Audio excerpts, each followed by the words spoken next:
ভারতের সামনে মাথা নত করা নতুন জালেম নতুন বিএনপিকেও পালাতে হবে। আমাদের কোনো পরিকল্পনা নাই, আমাদের যেটা আছে সেটার নাম হচ্ছে প্রচেষ্টা।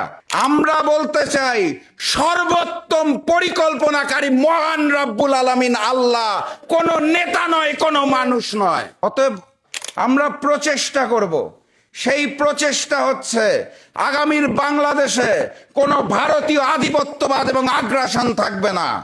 আগামীর বাংলাদেশে নতুন করে কোনো স্বৈরাচার হতে দেওয়া হবে না। আগামীর বাংলাদেশে নতুন করে জালিমের জন্ম হতে দেওয়া হবে না।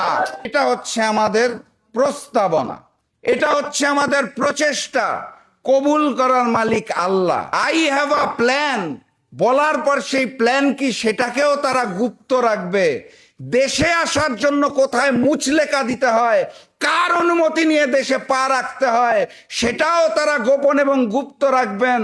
এবং ফ্যামিলি কার্ডের নাম দিয়ে মনে করবেন ফেব্রুয়ারি মাসের 12 তারিখে তাদের জয় জয়কার হবে। তাহলে আমি স্মরণ করিয়ে দিতে চাই, এরকম স্বপ্ন দেখলে ফ্যাসিস্ট শেখ হাসিনা যেভাবে পালিয়েছে, একইভাবে ভারতের সামনে মাথা নত করা নতুন জালেম নতুন বিএনপিকেও পালাতে হবে।